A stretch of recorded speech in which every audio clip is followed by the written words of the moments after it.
Jorge, pero nada, mi nombre es Jaime y vengo a hablarles de trabajo de investigación doctoral que tiene esta idea de varias variables convergiendo entre sí. ¿Vale? Vamos a hablar de varias cosas, pero en particular, como bien les decía Jorge, de un poco el contexto en distintos niveles que me lleva a plantear un problema de investigación concreto. ¿Vale? Vamos a hablar de variables sociales y educativas, de la disciplina de la psicología de la educación, vamos a hablar de mis prácticas de investigación en laboratorios concretos de investigación, vamos a hablar un poco de teoría y cómo esa teoría se traduce en un método de análisis, ¿no?, de mi problema de investigación, y finalmente, por qué voy a estudiarlo en un contexto concreto, cuál es mi punto de interés para estudiarlo en un contexto, digamos, específico. Solo una aportación. La presentación me va a tener que hacer un resumen, como un trabajito cortito de la línea de investigación, así que vayan tomando nota y preparando todo eso. Bueno, para comenzar entonces, comentarles que estamos en un contexto totalmente diferente a otros contextos que hemos vivido en el pasado, ¿no? Y en el pasado reciente incluso. Estamos ante una sociedad que es diferente a otras sociedades y que se caracteriza básicamente por dos cosas: por el aumento de la densidad y de la porosidad del tejido social. En pocas palabras, esto significa que gracias a la aparición y la masificación de las tecnologías de información y comunicación, es decir, de las TICs, ¿no?, de las herramientas tecnológicas, de los dispositivos tecnológicos que todos tenemos a nuestra disposición, celulares, computadores, televisión, etc. Gracias a la aparición y la masificación de estas tecnologías, es que las personas hoy por hoy tenemos acceso a una mayor cantidad de contextos de actividad y a su vez podemos transitar con mayor rapidez entre un contexto y otro, ¿no? Dicho en palabras simples, hoy día una persona en cualquier situación, pobre, rica, de clase media, etc., tiene más opciones de acceder a contextos de actividad diferentes, tiene más posibilidades de hacer cosas distintas que antes y además puede transitar por esos contextos con mucha mayor rapidez, ¿no? Hoy día puedo estar viendo televisión a las 8 y a las 10 estar en una clase por internet y a las 12 estar con mi familia y después en la tarde hacer un deporte y así, ¿no? Y a eso entonces le llamamos sociedad líquida, básicamente por esta idea de porosidad, ¿no?, de que podemos transitar con mucha rapidez y que tiene como consecuencia que las certezas que antes teníamos como personas se difuminan, ¿no? Dicho de otra forma, hoy día las personas, por ejemplo, saben que no van a trabajar en el mismo lugar 50 años, ¿no? Porque como tenemos muchos contextos de actividad en los que participar, muchas herramientas para participar y además tenemos muchas oportunidades para estar haciendo diferentes cosas en distintos momentos, el trabajo, por ejemplo, ya no es tan estable como era antes. Hoy día yo me puedo cambiar de trabajo y me puedo ir a estudiar a Barcelona, hay un avión que me lleva para allá. Hoy día yo puedo acceder a los videos de César que están en internet y puedo trabajar como si estuviera en España, ¿no? Puedo acceder a la información con una rapidez inmensa y por lo tanto lo que antes era sólido, ¿no?, lo que antes yo podía ir, o sea, que podía demorarme, no sé, una semana en hacer un ensayo, por ejemplo, yendo a la biblioteca a buscar los libros, a leerlos, no sé qué, hoy día se hace con una rapidez pasmosa. Y ese cambio hace que todo sea más incertero en el mundo de hoy, ¿vale? Y uno lo ve en todos los niveles, desde el matrimonio, que ya no es lo que era antes, porque ahora las personas pueden cambiarse de pareja con rapidez, uno lo ve en todos los ámbitos de la vida, ¿vale? Y entonces en este contexto social, uno se tiene que preguntar qué pasa con los contextos educativos, ¿no?, que es un poco lo que nos trae a colación. Porque en esta sociedad líquida, la educación formal, en particular la escuela y la universidad, pierden un poco el sentido, ¿no? César le dice el desdibujamiento del sentido de la educación formal. Y se refiere a que en el fondo las instituciones educativas, como la escuela, como la universidad, ya no tienen el mismo sentido que tenían antes. Ya no sirven para lo mismo que servían antes. Entendamos que la escuela como institución surge a finales del siglo XIX como una institución que intentaba que todas las personas tuvieran acceso a las competencias claves para desempeñarse en la sociedad en la que estaban, ¿no? Y esas competencias claves tenían que ver con competencias disciplinares, con saber matemáticas, con saber leer, sobre todo, saber leer y escribir, ¿no? Porque estábamos en una sociedad en la que la gente no sabía, en general, leer y escribir. Y por lo tanto, cuando ya llegamos a un punto en el que todo el mundo sabe leer y escribir, que todo el mundo sabe al menos matemáticas básicas, y además se nos difuminan los límites de la sociedad, nos tenemos que replantear qué significa estudiar en la escuela hoy día, para qué sirve, ¿no? O sea, hoy día nos sirve que gastemos 5 años de escolarización enseñándole a los niños a leer cuando los niños casi que llegan leyendo desde la casa, ¿no? O tienen muchas más facilidades para leer que antes, o tienen mucho más acceso a libros que antes, etc. Y eso tiene que ver, este desdibujamiento, con la importancia que tienen las trayectorias personales de aprendizaje. Como les decía, en la medida que las personas tienen más posibilidades de participar y de acceder a los recursos y a las oportunidades disponibles en distintos contextos, lo que yo traigo como capital social a la escuela se vuelve muy importante, ¿no? Pongamos el caso de un chico rico y un chico pobre. Un chico rico que tiene acceso a internet, que tiene acceso a una tablet, que tiene acceso a poder discutir con sus papás en la mesa, que tiene acceso a compañeros que también están en esa aula, probablemente va a tener un capital cultural y un aprendizaje mucho más rico que aquel niño que en realidad no tiene acceso a internet, que tiene que ir al cibercafé a hacer tal cosa, que no puede conversar con sus papás porque sus papás están con problemas, etc. Por lo tanto, la trayectoria personal que tiene cada estudiante impacta, ¿no?, en este sentido que tiene el aprendizaje escolar y en cómo lo tenemos que redibujar.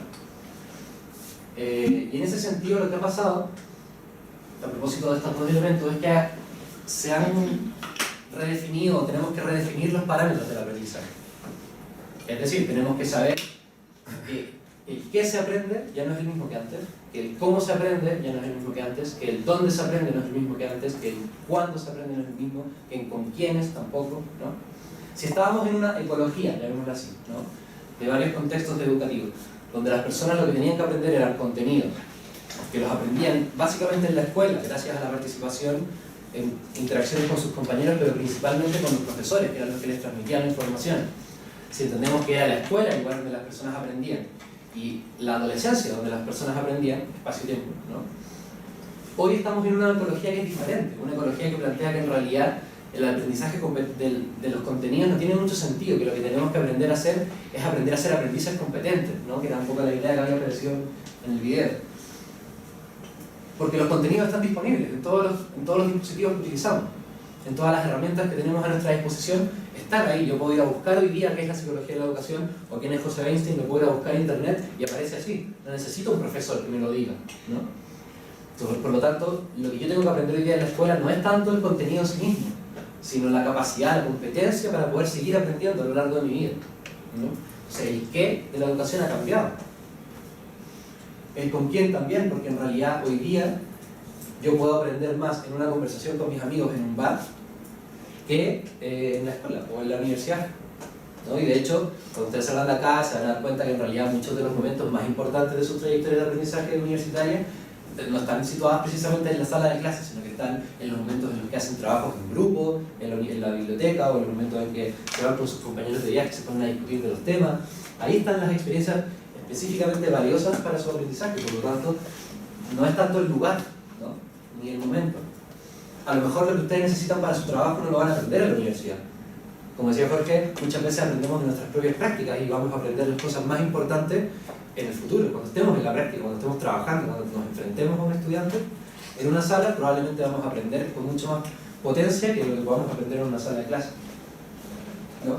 Y entonces, recapitulando, han cambiado todos los parámetros del aprendizaje y en definitiva estamos ante la emergencia de una nueva ecología. Y en esta nueva ecología, entonces, nos vemos enfrentados a plantearnos y a repensar la propia disciplina, ¿no? Y aquí entro al ámbito más académico. En esta sociedad que se caracteriza por este sistema educativo emergente, cambiante, que además no es limpio, sino que convive con el anterior, porque además también tenemos nuestras concepciones muy fijadas en la ecología anterior del aprendizaje, ¿no?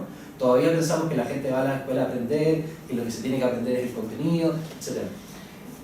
La pregunta es, ¿qué retos supone esta nueva ecología o la convivencia de esta nueva ecología con esta antigua ecología para la psicología de la educación como disciplina? ¿Vale? Y en ese marco hay que entender desde dónde nos estamos parando. Jorge lo decía muy bien, este es un curso de investigación, ¿cierto? Pero no es un curso de investigación en general, porque la investigación es un tema disciplinar que tiene que ver con la disciplina concreta en la cual yo me sitúo para hacer investigación.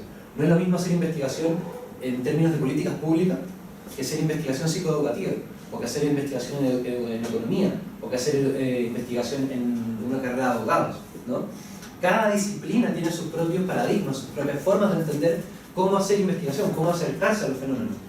Y por lo tanto, nosotros tenemos que situarnos desde un punto, ¿no?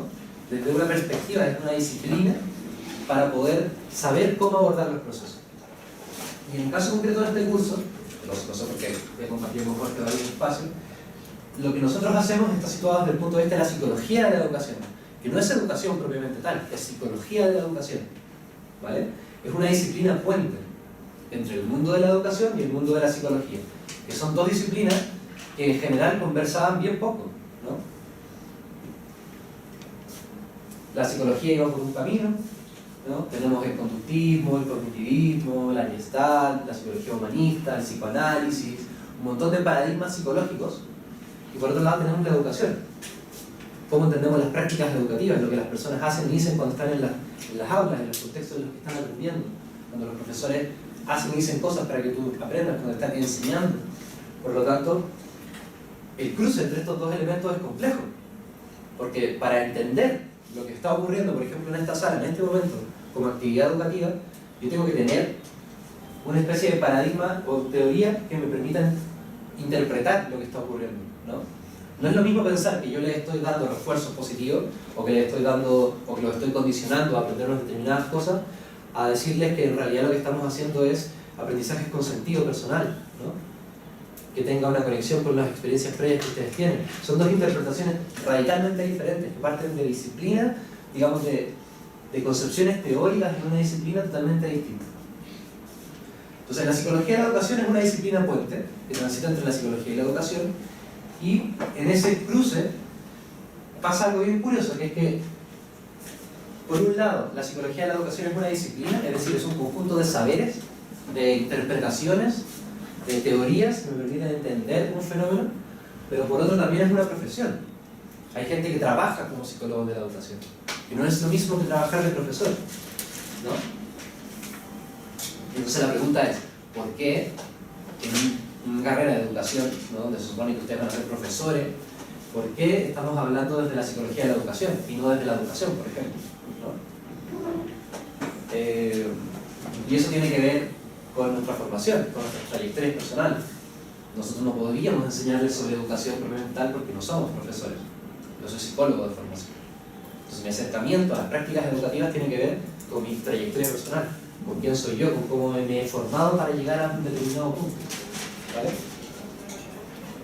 Bueno, a grandes rasgos hoy día diríamos que en términos de profesión los psicólogos de la educación son aquellos psicólogos que trabajan en las escuelas, entienden como psicólogos escolares, si bien uno podría conceptualizarlo de una manera mucho más compleja, al final son los que hacen los test en las escuelas, ¿no?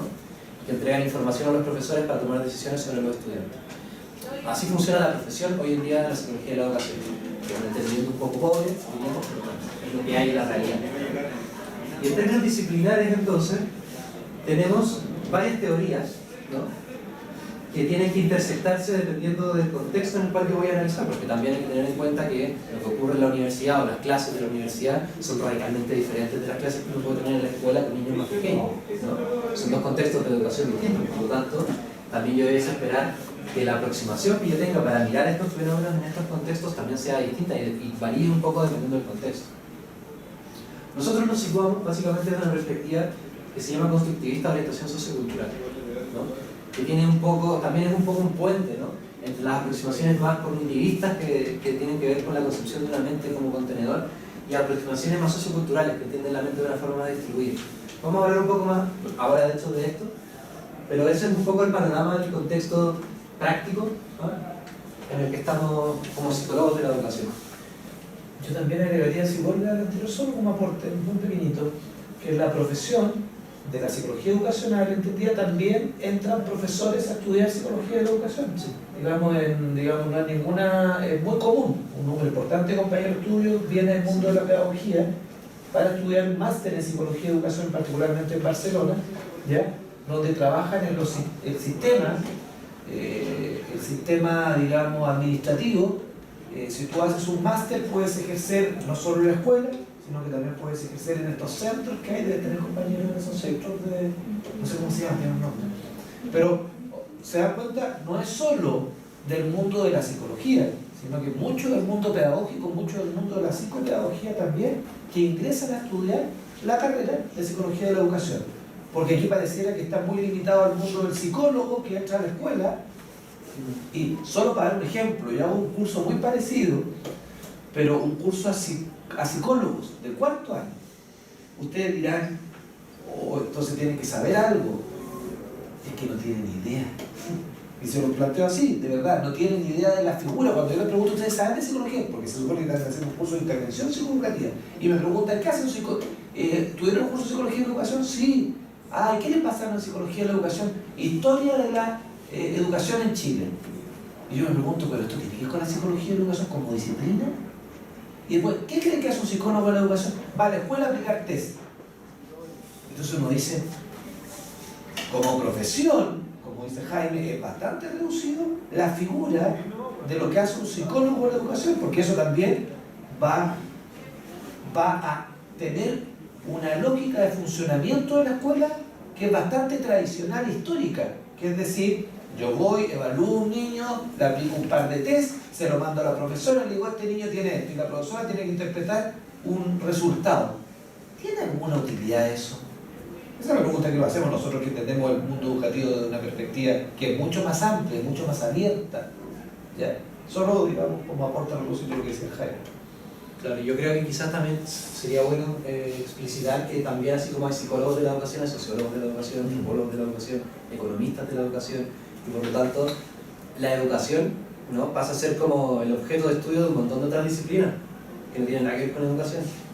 Y por eso tenemos de repente también miradas tan diferentes respecto de qué pasa con los fenómenos educativos, ¿no? Y yo creo que Chile, por ejemplo, es un país que tiene mucho sociología de la educación, de qué dice pasar con las políticas públicas, de hacia dónde tienen que estar orientadas esas políticas públicas, de qué pasa con los recursos, qué pasa con las administraciones, y poco sobre qué pasa con los procesos de aprendizaje, que son, desde mi punto de vista, los más importantes en los fenómenos educativos, ¿no? Pero bueno, en ese contexto es que yo empecé a trabajar el año 2015, como le decía Jorge, en este laboratorio que creamos con Jorge de innovación, tecnología y aprendizaje, que es un laboratorio que trabaja adscrito acá a la universidad. En el 2006 fue creado y que tiene como objetivo estudiar, ¿no?, los procesos de enseñanza y aprendizaje. Por eso somos psicólogos de la educación, porque tenemos procesos de enseñanza y aprendizaje desde un punto de vista histórico o sociocultural o histórico-cultural. Ya vamos a indagar un poco qué quiere decir eso, y donde entendemos los procesos de aprendizaje como procesos de construcción personal, gatillados y modelados por las interacciones sociales con otras personas, ¿vale? A grandes rasgos, porque esto lo vamos a explicar cuando hablemos de la teoría, lo que nosotros estudiamos es cómo las personas aprenden y cómo los profesores les enseñan, o cómo los distintos agentes educativos pueden enseñar a las personas a lo largo y a lo ancho de su vida, ¿no? Y cómo esos aprendizajes, no solo lo que pasa en un momento concreto, que es una opción, sino cómo estos aprendizajes se van acumulando, se van transformando, se van reconstruyendo como consecuencia de la participación en múltiples contextos. Y esa es una idea muy interesante y muy novedosa también, ¿no? ¿Qué pasa con los aprendizajes a lo largo de la vida? Cómo las personas, lo que aprendieron en un momento, cuando llega el momento de aplicarlo en otra situación, son capaces de traerlo a colación, son capaces de conectar, de vincular una experiencia actual, por ejemplo, con una experiencia previa, de proyectarla hacia el futuro. Entonces, nuestro interés radica en estudiar estos procesos de construcción de significado, es decir, de estos aprendizajes que ocurren a lo largo y a lo ancho de la vida. Entonces, en ese marco, mi trayectoria personal partió.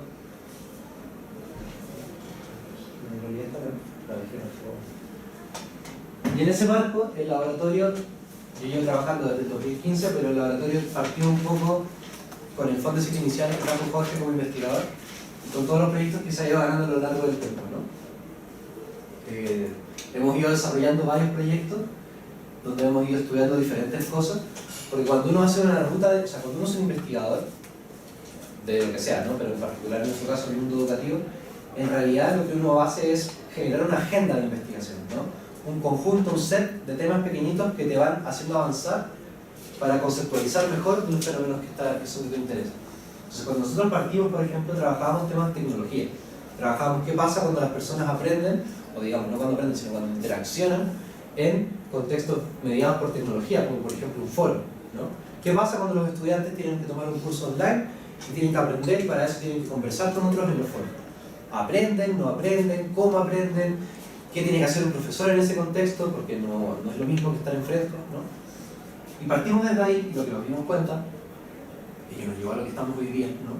Es que finalmente cuando las personas aprenden en un contexto virtual, siempre están esos aprendizajes mediados por los aprendizajes que ocurren en otros contextos. Básicamente cuando nosotros les preguntábamos a los chicos ¿dónde y cuándo aprenden? Los chicos nos decían, yo no aprendo en ese foro mientras estoy conversando. Lo que yo hago es poner ahí lo que aprendí cuando conversé con tal persona en tal momento, cuando fui a una clase y mi profesor me comentó tal cosa, cuando participé en esta actividad extracurricular y aprendí que esto era importante. Y eso nos llevó a entender que finalmente no bastaba con mirar los contextos virtuales, sino que teníamos que ir a mirar las trayectorias de vida. Y a partir de ahí hemos ido ganando y a la vez perdiendo, pero más perdiendo que ganando, pero ganando igual, proyectos de investigación que nos llevan a estudiar estos fenómenos. Y en paralelo, bueno, desde el 2014 yo trabajo con Jorge en este laboratorio y el año 2017 yo me gané una beca para poder hacer mi doctorado, porque como esto es una agenda y una ruta y un camino de investigación, uno tiene que ir perfeccionándose y haciendo su propia trayectoria, ¿no? Y entonces, aprovechando que conocía a Jorge y tenía otros referentes que también habían ido a estudiar este grupo, me fui a hacer el doctorado en el grupo que se llama Clintie, que es el grupo de César, de César Llana, ¿no? Que se creó a finales de los 80 en la Universidad de Barcelona. Y que partió, digamos, cuando el grupo de César partió, lo que estudiaba eran las interacciones entre los estudiantes y los profesores, ¿no? No sé si en el video salía, pero César siempre tiene un triángulo muy famoso, estudiante, profesor y contenido, donde en el fondo él lo que hace es interpretar qué pasa en una sala de clase, mirando cómo se dan las interacciones entre profesor y estudiante, entre el estudiante y el contenido, porque tiene que aprenderlo, entre el profesor y el contenido, porque tiene que explicarlo, etc. Y a lo largo del tiempo, así como la agenda de Jorge ha cambiado, también la de César, y hoy César se encuentra estudiando básicamente lo que ocurre en estas trayectorias de aprendizaje y en esta nueva ecología del aprendizaje, ¿no? Y está muy centrado en esta idea de trayectoria, a propósito de esta idea que yo creo que sí apareció acá, que es muy importante, la idea del sentido personal que tienen los aprendizajes, ¿no? ¿Por qué? Porque sabemos que hoy día, digamos, siempre lo sabemos, no siempre, pero hasta hace poco habíamos centrado nuestro foco para estudiar los procesos de enseñanza y aprendizaje en la construcción de significados. Es decir, en cómo un estudiante que va aprendiendo, por ejemplo, matemáticas, va complejizando su conocimiento de las matemáticas, ¿no? Y cómo ese conocimiento, a la vez que es más complejo, complejiza las relaciones que tiene esa persona con el mundo y las relaciones que el mundo establece con esa persona. Pero algo que se había quedado un poco de lado era el estudio del sentido personal que tienen esos aprendizajes. Es decir, no solo cómo se van complejizando los contenidos, sino cómo las personas le atribuyen un sentido personal a lo que aprenden, cómo lo vinculan con sus experiencias pasadas, cómo le atribuyen una importancia emocional, cómo ese aprendizaje lo pueden proyectar hacia el futuro y le encuentran un valor, le encuentran una utilidad, ¿no? Y entonces en eso se encuentra el laboratorio de César y un poco mi tesis también se inserta en esa línea, en alguna u otra forma, ¿no? El grupo a diferencia del nuestro, bastante más numeroso. Aquí hay al menos 12 personas participando, hay 5 estudiantes de doctorado, hay por lo menos 5 doctores, y todos trabajan en el alero de César, que es como el dios del Departamento de Cognición, Desarrollo y Psicología de la Educación. Porque está estudiando esto desde los 60, digamos, pero estudió con Piaget, que es como un referente de la psicología, ¿no? Y un poco, para que vayan también viendo cómo funciona esto, también hay un poco de aristocracia, ¿no? De que si estudiaste con tal persona es más valioso que si estudiaste con tal otro. Y por lo tanto, estudiar con César en algún punto se ha convertido en estudiar con Piaget, ¿no? Y por lo tanto, es como que tú continúas con toda la tradición de esta gente. Y ellos interactúan entre sí de esa forma también, como que si César dice upa, todos se echan upa. Es que no hay nadie que diga, no, yo creo que no, que esto no debería ser así. Y el que dice eso, probablemente en 2 meses más ya no sigue ahí, ¿no? Porque es militar. Y así funciona el grupo de investigación. Entonces es importante que sepan el contexto en el cual uno también hace su investigación. No es lo mismo hacer investigación con César que hacerla con Jorge, que hacerla con tal persona, con tal otra. Pero no es lo mismo, ¿no? Sí, yo agregaría algo interesante en el contexto, porque como a mí me gusta mucho el contexto histórico-cultural, cuando César termina ya un tipo joven, en los años 60, no, debe haber terminado como en los años 80 de tener su doctorado más o menos con Piaget. Ustedes ya han visto a Piaget, ¿cierto? La idea central de Piaget habla sobre la cognición, es una perspectiva sociocognitiva, ¿cierto? Esa es la idea central, pero que básicamente se va a hacer un postulado bien simple para resumir. Es que los seres humanos desarrollamos esquemas cognitivos, ¿cierto? Y que vivimos en un desequilibrio constante, por tanto hay un proceso de equilibración y equilibración, ¿cierto? Dice Piaget, en términos simples. Y donde hay un proceso de asimilación, ¿cierto? ¿Ustedes lo han visto en algún curso? Sí. ¿Sí? Y pareciera que los niños pasan por ese proceso, ¿cierto? Es difícil verlo, ¿cierto? Hay ciertas pruebas históricas piagetanas, que uno le echa agüita aquí y ya. Pero, claro, eso proviene de la teoría del aprendizaje, pero cuando tú estás interactuando con el niño, enseñándole matemáticas, ¿cierto? Se supone, comillas, que la forma de enseñar de las matemáticas tiene como elementos también de base estos esquemas, ¿cierto? ¿Sí? Obviamente porque no le puedo enseñar los números de 300 para adelante o de 1000 para adelante y después del 1, ¿cierto? Todos estos procesos cognitivos. Bueno, él se va a ir, por tanto uno debería pensar, este caballero viejito, no tan viejito, de tener unos 65, por 69 ya, mira. Regresa y él un poco se saca la idea de Piaget y dice, esto no funciona mucho, esta idea de Piaget para enseñanza, no sirve, dice, se cuestiona esta idea. Sí, ya había terminado 4 años, ¿cómo lo tiene que haber dejado? Pobre Piaget. Piaget era viejito, imagínate, vivió Piaget nació en 1800, si no me equivoco, 34 y murió en 1890, perdón, 1990, vivió 90 años. 90 años, mire, viejito. Pero esa matemática nació así. ¿Cómo? Nació en 1900. Bueno, ¿cuánto fue? 1890 nació y murió en 1980, 90 años. Bueno, pero después César dice, yo no quiero seguir con quiero incorporarle otra idea a esta idea de los esquemas de Piaget. Y ahí empieza a pensar, en conjunto con otros, por ejemplo, otra muy referente, se me olvidó el nombre, otra estudiante, bueno, empiezan a pensar que nos sirve la psicología de Piaget para el mundo educativo. Y ahí empieza a pensar en la idea de la psicología sociocultural, en conjunto con otros autores también, ¿ya? Porque es que no me sirve la psicología para que ustedes han tenido psicología, ¿cierto? Y le pasan las teorías, ¿cierto? Ya, la pregunta, ¿cómo aplican las teorías en la práctica del mundo educativo? ¿Se pueden aplicar? La idea del pensamiento, las funciones psicológicas superiores de Vygotsky, ¿cómo se aplican? Si yo le preguntaba, ustedes ya están en cuarto, ¿no? Tercero, ¿cómo se aplica? O la idea de Piaget, ¿cómo se aplica? Entonces ahí viene, parece que nos sirve este encaje de las teorías del aprendizaje al mundo educativo. ¿Qué le ha hecho psicología educacional o psicología ahora? No le ha hecho psicólogo educacional, probablemente. Porque si hubiera hecho psicólogo educacional, tendría que tener mucho más resuelto estas tensiones que se provocan. ¿Vieron? Bueno, termina siendo más sociocultural, o dice, voy a agarrar a otro personaje que nos llegaba mucho el libro, que estaban como escondidos de Vygotsky, que era ruso, y empieza a pensar de una manera distinta también.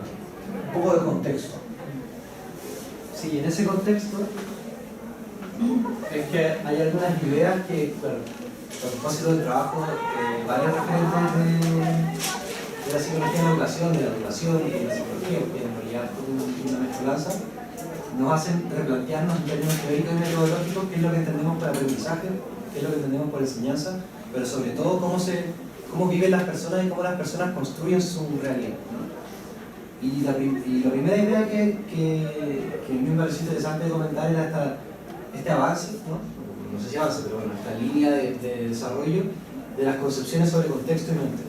Porque al final esto tiene que ver con eso, con cómo las personas se relacionan con lo que pasa fuera de ellas, ¿no?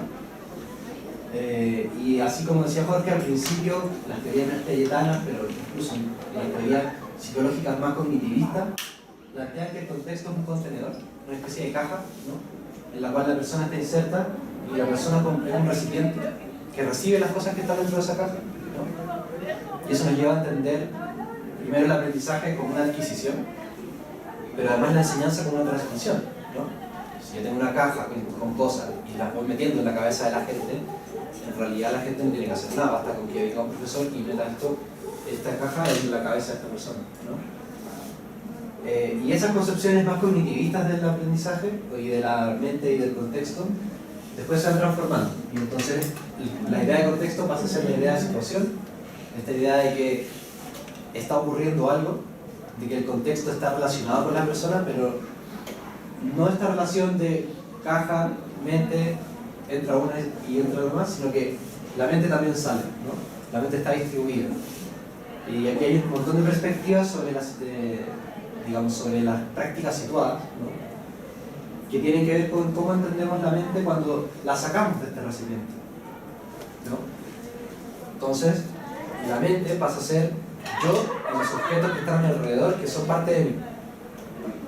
A ver, cuando ustedes les preguntan quiénes son ustedes, a ustedes no solo se les viene a la cabeza su cuerpo físico, pero se les viene a la cabeza sus gustos, sus canciones favoritas, su ropa, su característica de pelo, su tipo de alas que ocupan, lo que sea, ¿no? Entonces, la idea de la mente distribuida es esa, que ustedes son un poco todo ese conjunto de cosas y no solo su mente como cabeza abstracta que recibe cosas, ¿vale? Hasta una perspectiva que ya es más actual, que plantea que la mente está distribuida pero anclada, y que ya no podemos hablar de una situación, sino que tenemos que hablar de una recontextura múltiple, que en el fondo implica que no solo participamos en un contexto, en una situación, y que no tenemos que mirar la mente como algo ubicado en un momento del espacio-tiempo, sino como algo que se va reconstruyendo constantemente, ¿no? Y que en esa reconstrucción constante también se van reconstruyendo los artefactos que utilizamos, los contextos físicos en los que participamos, y entonces vamos generando una especie de interdependencia, ¿no? De ida y vuelta, donde en realidad el contexto en sí mismo no es tan importante, sino que es importante lo que la persona hace sobre ese contexto y lo que ese contexto produce en la persona, y cómo esos procesos además se alargan a lo largo de la vida, ¿no? Bueno, me imagino que eso es lo que deberían haber visto en psicología, pero si no, vamos a analizar igual la última parte de al menos para que vean un poco desde dónde me paro yo al menos para interpretar los fenómenos psicoeducativos. Entonces vamos a explicar un poco esta idea muy lento. Entonces, la primera idea clave es que las personas vivimos en contextos físicos donde hay artefactos, ¿vale? Estamos en un lugar físico que es real, que existe, que lo puedo tocar, que lo puedo sentir, que está en mi sentido. Estamos en un contexto físico que está rodeado o, digamos, ocupado por artefactos, por medios, por objetos, ¿no? Por lápices, por cuadernos, por sillas, por la forma de la sala, por la distribución de la sala, por la ropa que ustedes traen, por todo. Hay un montón de objetos que están aquí en este contexto físico, que es un lugar y un momento específico de la vida humana, ¿no? Y en ese, digamos, esa es la primera patita, es una patita estática, es una patita donde en realidad lo que hay es un no movimiento, llamémoslo así, hasta que aparecen las personas y empiezan a actuar, empiezan a hacer cosas en ese momento. Las personas no somos como los objetos estáticos y que no cambiamos y no hacemos nada, sino que las personas, por nuestra naturaleza, estamos siempre haciendo cosas, diciendo cosas, haciendo cosas, interactuando sobre todo con otros, ¿no? Coordinándonos para hacer cosas con otros. Y en esa coordinación de las actividades con otros es que desplegamos procesos que nosotros llamamos semiosis. Que no sé si han escuchado ese término en algún momento ¿no? Bueno, la idea de la semiosis tiene que ver con un poco esto, que es una idea que, como decía bien Jorge, aparece por primera vez en los años, a principios del siglo XX, digamos, en la Rusia soviética a propósito del trabajo de Vygotsky, que plantea que cuando las personas, ¿no?, interactúan o hacen cosas juntas, no sé si se alcanza a ver, pero aquí dice persona 1, persona 2, acción, artefactos, contexto, contexto. Cuando las personas, ¿no?, cuando dos personas actúan, ¿sí?, sobre el mundo, utilizando estos artefactos que están distribuidos en los contextos materiales, entonces se producen relaciones de ida y vuelta con el mundo que provocan, por un lado, el cambio en el mundo y por otro, el cambio en la mente de las personas, ¿no? Estas personas no interactúan, digamos, cuando uno interactúa con otro, la mayor parte del tiempo, y me atrevería a decir casi siempre, las personas interactúan utilizando artefactos. Utilizan cosas para darse a entender lo que quieren decirle al otro, ¿no? Esas cosas pueden ser desde un lápiz que yo utilizo para indicar dónde está algo, o por ejemplo un bebé cuando le indica a su madre que hay algo que quiere, ¿no? Está utilizando ese dedo como un artefacto para darse a entender al otro. Desde eso, que es muy simple y que ocurre en el comienzo de la vida humana, hasta el uso de una novela, ¿no? Que es un artefacto muy complejo, que tiene un montón de significados, que uno puede interpretar de múltiples maneras, que ni siquiera tiene que haber un otro presente. Digamos, la actividad de las personas, la acción de las personas siempre está mediada por estos artefactos. Y por lo tanto, lo que hacemos depende también de esos artefactos, ¿no? Probablemente la distribución física de la sala y la forma en la que los artefactos están situados en esta sala hacen que ustedes se comporten de una determinada manera y no de otra, ¿no? Probablemente lo que yo estaría diciendo sería radicalmente diferente si no tuviera este artefacto mediador, ¿no? Esta presentación que me permite que ustedes vean de forma gráfica algunas cosas que a lo mejor abstractamente sería muy difícil de entender, ¿no? Y entonces cuando las personas actúan en estos contextos físicos con estos artefactos, producen estos procesos semióticos, que son básicamente procesos discursivos, procesos lingüísticos, ¿no? Cuando el niño le apunta a la madre que quiere ese vaso de agua, lo que le está diciendo es, este gesto, ¿no? Cosa, significa tal otra. Y entonces genera una conexión entre lo que yo hago y el objeto del mundo. Y entonces en esa relación se produce todo el resto de la cultura humana. Toda la cultura humana descansa sobre ese proceso de construir significados de forma conjunta. Yo me entiendo con otros, ustedes me están entendiendo, porque las palabras que estoy utilizando ustedes las han utilizado antes para referirse a diferentes cosas. Y por lo tanto son capaces de entender o de entrar en mi mundo, ¿no? Para entender lo que yo estoy queriendo decir. Dentro de sus posibilidades, tampoco están 100% en mi mundo, por lo tanto tampoco están adquiriendo, por ejemplo, estos significados que a la misma profundidad con los que yo los tengo en mi cabeza. O, digamos, no es lo mismo que me escuchen ustedes a que me escuche Jorge, que tiene otro background en su cabeza y que por lo tanto tiene significados, tenemos compartidos significados diferentes y eso nos lleva a entendernos de manera diferente. Bueno, a grandes rasgos a eso nos referimos con semiosis y es un proceso que nos permite entender cómo las personas van aprendiendo y desarrollándose a lo largo de la vida, ¿no? Digamos, a medida que las personas actúan con otras personas mediadas por artefactos, se van produciendo procesos de semiosis en espiral. Cada vez lo que yo puedo decirles es más complejo. Si yo paso horas hablándoles sobre algo, es probable que ustedes me entiendan con mayor rapidez cada vez y generemos una intersubjetividad mucho más amplia que si yo vengo aquí una hora y luego me voy, ¿no? Un poco esa es la lógica de los cursos también. Por eso ustedes tienen un solo profesor a lo largo del semestre y así. Porque se supone que a medida que nos vamos generando esta intersubjetividad, que vamos construyendo estos procesos semióticos, ustedes van construyendo significados, yo voy construyendo significados y vamos construyendo significados juntos. Yo agregaría, ustedes hacen estos procesos constantemente y el profesor es uno de los principales personajes de la historia de la humanidad, no sé si de la historia de la humanidad, pero uno de los principales personajes que está llamado a construir estos procesos a partir de las herramientas semióticas que por excelencia construyen nuestro pensamiento, que son los signos, las palabras, el lenguaje. Si nosotros no tuviésemos el lenguaje, no podríamos pensar. Dicho de la manera, la guaguita piensa, un bebé piensa. ¿Qué creen ustedes? Cuando antes que hable, ¿puede pensar? ¿Puede pensar? Si no está hablando, un bebé está aquí acostado, no se ve, pero imagínense un bebé que empieza a desarrollar signos, como decía Jaime, levanta la mano, todo un signo, ¿cierto? Este signo tiene un sentido, porque los signos son las letras, son los números, son los gráficos, son las palabras que se van transformando. Entonces un bebé piensa, puede pensar, puede decir, por ejemplo, oh, mi madre, qué linda, la quiero tanto, que estaría todo el día con ella, no sabe hablar. Si yo dejo un bebé en un cuarto y le doy comida por una puerta, va creciendo, va a crecer, ¿cierto? Porque se va a alimentar, pero nadie le va a hablar, el cuarto va a estar blanco. Miren el experimento satánico. Y le doy comida, ese personaje que se va a crecer, y no le voy a dar un nombre, nada, porque solamente le voy a pasar comida bajo una puerta. Él va a poder pensar, va a crecer, va a tener la edad de ustedes, pero nunca habló nada. Vio todo blanco, vio comida.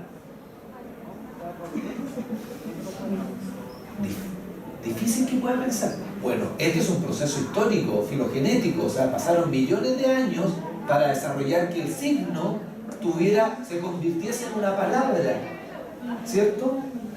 Por ejemplo, hola, ¿cierto? Que se convirtiese en un hola. No fue que se nos ocurrió ustedes nacieron, no. Pasaron millones y millones de años entre que eso que apuntaba tuviera algún sentido en una comunidad de personas, ¿cierto?, que vivían en torno a las cavernas, en un principio.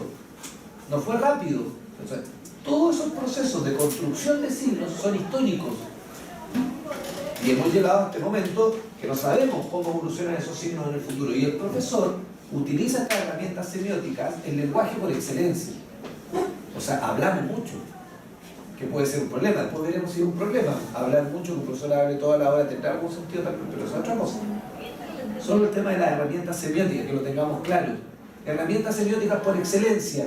¿Cuál es? Allá. ¿Cuál sería la primera herramienta semiótica por excelencia? El lenguaje. ¿Sí? Sin lenguaje no pensamos. Entonces la escuela ayuda a desarrollar estas herramientas, estos pensamientos con estas herramientas semióticas. Ese es un rol de la escuela, que son más complejas, porque imagínense enseñarle ciencia a un niño. No tiene lo mismo. ¿Cómo construir significados nuevos con estas herramientas semióticas que yo le transmito? Necesito estudiar una disciplina. Como ciencias naturales. ¿Cómo le enseño que el calor no es que yo me queme al niño? Porque el niño lo que entiende es que, me quemé. Y el calor no es quemarse, porque el calor es una transmisión de energía de un cuerpo a otro. Cambia, ¿cierto?, el sentido de esa. Entonces el profesor le tiene que enseñar eso. ¿Se dan cuenta? Para eso existen disciplinas. Ustedes han tenido ramos de enseñanza de la ciencia, ¿cierto? ¿Sí? ¿Cómo transfiero eso? Por ejemplo, hay un autor que se llama Lemke, si lo pueden leer, James Lemke, que se llama La enseñanza de la ciencia. Muy interesante porque habla sobre la herramienta semiótica del uso del lenguaje de la ciencia, particularmente como lenguaje propio. Solo eso. No, vamos a usar ese mismo ejemplo de hecho de la ciencia para explicar un poco cómo funciona el aprendizaje. Dijimos que todo partía cuando había un contexto físico y un montón de artefactos distribuidos y otras personas con las cuales poner en juego esos artefactos en esos contextos, ¿no? Entonces ahora vamos a ver cómo ocurre esta interacción entre la persona y el mundo, ¿vale? Entonces, para comenzar, este es un poco el mapa que había antes. Tenemos el contexto físico, los artefactos que utilizamos todas las personas, y cada persona cuando entra en una situación trae su propia identidad y sus propias creencias, ¿no? Pensemos en la misma clase de ciencias que decía Jorge. Cuando llega un estudiante de octavo básico y tiene que aprender qué es el calor, y lo único que sabe es que se quema cuando toca algo caliente, esa persona que llega a esa situación, que está en un contexto físico y tiene unos artefactos incluyendo al profesor, ¿no?, que también es el artefacto, esa persona ya trae una propia identidad, ya es una persona, ya tiene su propia experiencia de aprendizaje de ellos, y ya tiene además sus creencias, ya sabe algunas cosas, entiende el mundo de una determinada manera, ¿no? Entonces, aquí ocurre un encuentro entre esta persona que tiene estas características y esta situación en el mundo, este momento concreto. Entonces, ¿qué pasa? Que cuando las personas ponen en juego estos artefactos con otras personas, sacan, digamos, exteriorizan, externalizan, ¿no?, diferentes cosas. En términos de su identidad, se posicionan de una determinada manera y en ese posicionamiento ocupan un rol, ¿no? El estudiante cuando llega a la sala es como que afuera es una persona, no se quiere hablar, entra a la sala de clases y se convierte en un aprendiz, en un estudiante, y se comporta como un estudiante. Ninguno de ustedes está saltando como un mono haciendo ruido o viendo televisión, porque no es lo que se espera de un estudiante, ¿no? Ustedes saben que cuando entran a un determinado, o cuando se encuentran con una determinada situación, tienen que posicionarse de una determinada manera, ¿no? Entonces, cuando ocurre este encuentro, cuando las personas actúan, entonces su identidad se pone en juego y se convierte en un posicionamiento identitario. Y a la vez, cuando ustedes tienen que interactuar con otros, cuando desarrollan estas acciones, sus ideologías, sus creencias se ponen en juego y se convierten en construcciones discursivas, en cosas que ustedes dicen y hacen, básicamente. ¿Sí? Y estos elementos, los posicionamientos identitarios y las construcciones discursivas, se hacen a través de la semiosis, de esta construcción de artefactos, utilización de artefactos con otros. Y esa semiosis colorean estos artefactos y estos contextos físicos. ¿Qué quiere decir que los colorean? Que los transforman, ¿no? Que los permean de un significado. Si seguimos utilizando, por ejemplo, el ejemplo del chico que aprende sobre calor, ese mismo ejemplo, como objeto, empieza a tener un significado para ustedes, ¿no? Y ese ejemplo, cuando yo lo utilice en otro momento, ya va a ir cargado de lo que pasó en esta misma situación. No sé si me explico. El objeto empieza a ganar historia. A ver, quizás es más simple con un objeto físico. Cuando ustedes usan un lápiz en una situación, ustedes colorean ese lápiz con esa situación. Por lo tanto, cuando ustedes se llevan ese lápiz a otra situación, van a decir, ah, este es el lápiz que usé cuando pasó tal cosa. Es como que el lápiz transmitiera, ¿no?, de una situación a otra el significado que pasó. Entonces ustedes, cuando se posicionan sobre el mundo y hacen esas cosas, colorean los artefactos que utilizan y los contextos que utilizan. ¿No? Y entonces cambia el color. No sé si se alcanza a ver, cambia el color. Y el proceso ocurre a la inversa también, ¿no? Porque el uso de estos artefactos y la presencia en estos contextos físicos también colorean nuestros posicionamientos y nuestras construcciones. Es decir, cuando hago algo con el lápiz, ese algo no solo cambia el lápiz y lo permea de un significado, sino que además me cambia a mí, me transforma a mí, transforma lo que creo, transforma lo que soy. Y por lo tanto cambia mis posicionamientos identitarios y mis construcciones discursivas. Cambia lo que hago, lo que digo, lo que soy. ¿No? Y entonces cambian los colores de su posicionamiento, que cuando ocurre esto, cuando lo que hacemos transforma de alguna u otra manera nuestros posicionamientos y nuestras construcciones, nosotros estamos viviendo sobre el mundo, ¿no? Cuando el mundo tiene un impacto sobre nosotros, nosotros estamos teniendo lo que se llama psicológicamente una vivencia, ¿no? Y en el mundo está ocurriendo una situación. Estos dos términos los usamos intercaladamente en este contexto porque no es una relación que vaya de un lado a otro o de aquí para allá, sino que es una relación para los dos lados. Por un lado, la persona está viviendo una situación, o sea, digamos, por un lado la persona está teniendo una vivencia, está sintiendo algo, está pasando algo, y por otro, en el mundo está ocurriendo una situación, que es lo que cambia el mundo, ¿no? Las situaciones cambian el mundo. Por lo tanto, lo que hacemos y lo que decimos tiene un impacto sobre quiénes somos y lo que hacemos. Y a eso le llamamos vivencia. Ahora, hay dos escenarios que pueden ocurrir acá. Uno, que lo que ocurra, que lo que pase en un momento sea demasiado valioso emocionalmente, ¿no? Que sea muy impactante, que me cambie, que así como que me haga pensar muy profundamente sobre algo. Cuando está cargado de una emoción muy fuerte, estos posicionamientos y estas construcciones no se quedan solo en la situación, o sea, no es solo que me cambien en ese momento, sino que me cambian a lo largo de mi vida, transforman mi identidad y mi ideología, pasan como al lado de la persona, ¿no? Y esta flecha se vuelve más fuerte porque en el fondo lo que estaba ocurriendo acá, que cambiaba probablemente todo lo que estaba acá, no solo cambia esto, sino que pasa al lado de la persona y cambia mi identidad y mi ideología. Pero eso no solo pasa cuando sentimos emociones muy fuertes, también puede pasar cuando somos conscientes de lo que está ocurriendo, es decir, cuando utilizamos los artefactos, es decir, cuando estamos reflexionando, pensando sobre algo. Cuando ustedes van a otra situación luego y conversan sobre lo que pasó en esta situación, ustedes están reflexionando sobre eso, ¿no? Están reconstruyendo todo esto que pasó aquí, y eso también los transforma. Y por eso los procesos de formación de profesores, por ejemplo, están muy enfocados en la reflexión. Porque cuando ustedes son capaces de pensar y de reconstruir esto que ocurrió, de entender qué fue lo que pasó en una situación concreta, la recuerdan y probablemente la asimilan con mayor facilidad, con mayor fuerza. ¿Vale? Cuando ustedes hacen ese ejercicio de forma consciente, y no solo es un impacto emocional, sino que lo han pensado, lo han reflexionado, ha decantado y eso les ha llevado a transformarse, hablamos de experiencia subjetiva de aprendizaje. Entonces, por un lado tenemos las vivencias y por otro las experiencias subjetivas de aprendizaje. Usualmente nosotros tenemos vivencias, estamos viviendo en el mundo, ¿no? Es como el continuo flujo del vivir.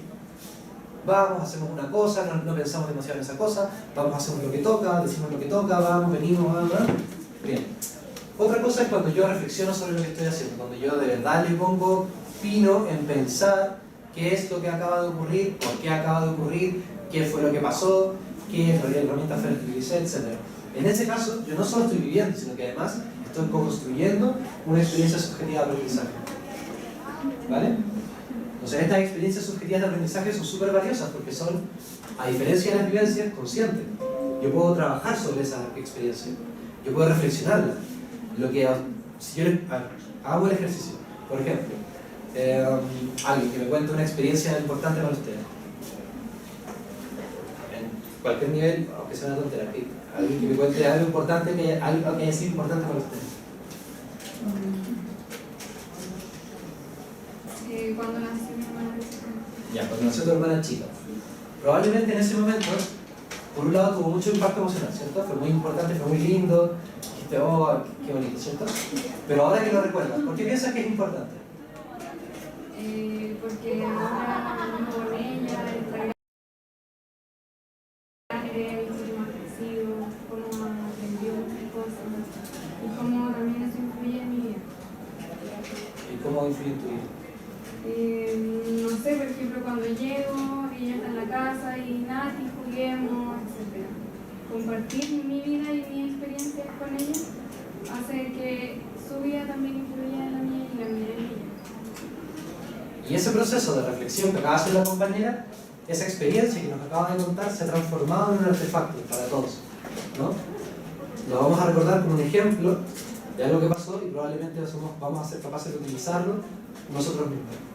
Entonces, las experiencias subjetivas de aprendizaje son importantes porque no solo son vivencias personales que son individuales, sino que son colectivas, son reflexionadas y por lo tanto son compartidas, son posibles de compartir. Y cuando uno comparte, no solo con el otro, sino que a veces uno también comparte consigo mismo, ¿no? Cuando piensa, cuando reflexiona, cuando uno comparte, en el amplio sentido de la palabra, entonces es capaz de utilizar eso como una herramienta para crecer, para aprender. Y no solo aprende cosas, sino que además esas cosas tienen un significado, una importancia, un sentido personal. ¿Vale? Entonces, las experiencias subjetivas de aprendizaje, a diferencia de las vivencias, son aquellas que nos permiten atribuirle un sentido a las cosas que nos pasan. Las cosas que nos pasan, pasan. Pero cuando yo soy capaz de articular todo eso en un relato, en una historia, en un cuento, llamémoslo así, entonces eso que he contado como un cuento me sirve para entenderme y para crecer, para aprender. Entonces el aprendizaje está acá. Y consiste en eso, en los cambios. En todo este modelo que ocurre como consecuencia de unos eventos concretos.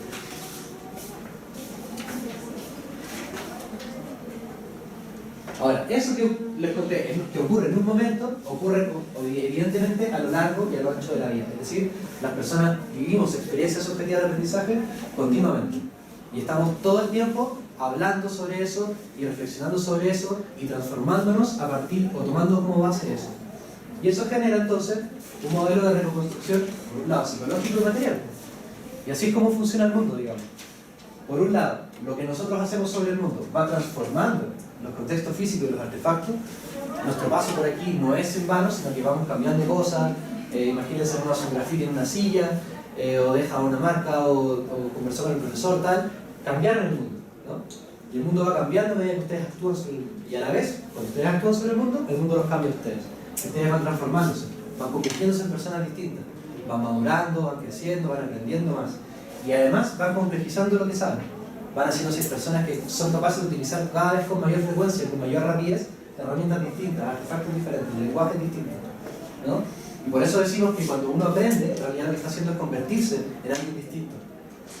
Cuando ustedes estudian pedagogía para ser profesores, se dice por sí mismo, ustedes están estudiando para convertirse en un tipo de persona especial, en un tipo de persona que habla de una determinada manera, que entiende el mundo de una determinada manera, en un profesor, ¿no? No están aprendiendo cosas al aire, ni están aprendiendo contenido y tal, se están convirtiendo en profesores. Y entonces el aprendizaje lo entendemos como cambios en la identidad y en la ideología de las personas. ¿Vale? Y este modelo sirve a explicar cómo cambia el mundo en general. Entonces, este modelo nos parece muy interesante como una herramienta para interpretar lo que pasa en las aulas.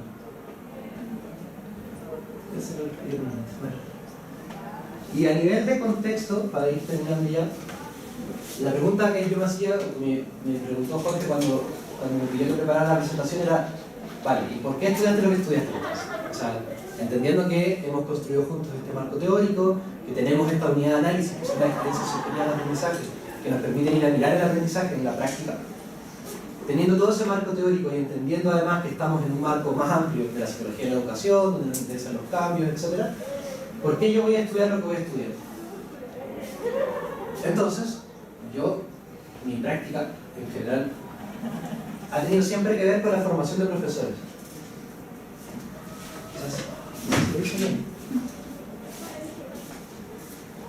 Cuando yo entré a trabajar, yo salí de la universidad en el año 2014, trabajé en mi segundo y tercer trabajo, después de un montón de trabajo temporal y cosas por el estilo. En el año 2014 yo entré a trabajar en la Universidad de Santiago y en esa universidad me tocaba asesorar procesos de formación docente de profesores universitarios. Yo en el fondo lo que hacía era ayudar a los profesores universitarios a hacer mejores clases. Y a partir de ahí, me adquirí el doctor Chávez, me cambié a trabajar en la Universidad de Río, a hacer algo muy similar, me gané mi beca, creamos el laboratorio, hemos escrito cosas, etc. Pero a partir de esa trayectoria personal mía, a mí siempre me interesaba la formación de profesores como un espacio importante para mejorar la sociedad, ¿no? Y entonces lo que yo veía constantemente, que era un poco lo que comentaba Jorge antes, era esta brecha entre la teoría y la práctica, ¿no? Que en algún punto pareciera que por mucho que yo le enseñe algo a la gente no siempre lo aprende. Eso es parte de partida. Pero además es que si tú le enseñas, la persona lo aprende, después cuando tiene que ponerlo en la práctica, tampoco lo hace. Y es súper frustrante para los que trabajamos en ese tema, porque al final uno, y el Estado, bueno, en general las universidades, todos gastamos un montón de recursos formando a los profesores, enseñándoles cosas, tratando de que hagan las cosas como sabemos, porque además la investigación va por un lado y avanza súper rápido. Y sabemos, estas cosas que yo les he comentado no son nuevas del año 2016, son de 1980. Y recién están llegando acá como conocimiento, pero peor aún, ni siquiera han llegado a las prácticas educativas. Todavía los profesores hacemos clases como hacíamos en el año 1910. Nos paramos adelante y hablamos, lo que decía Jorge.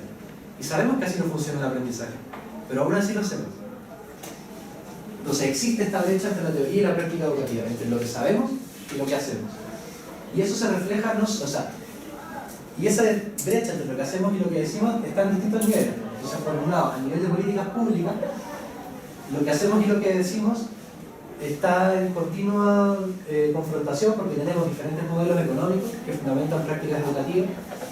Es decir, a los profesores les enseñamos que el mundo funciona de una determinada manera, pero cuando llegan a la escuela, primero, la escuela funciona de una manera que no es la que les enseñamos nosotros, y segundo, cuando tienen que enfrentarse ahí, no solo tienen que responder a las demandas que aparecen ahí, sino que aparecen a nivel de las relaciones con los compañeros, con los directivos, con los jefes de UTP.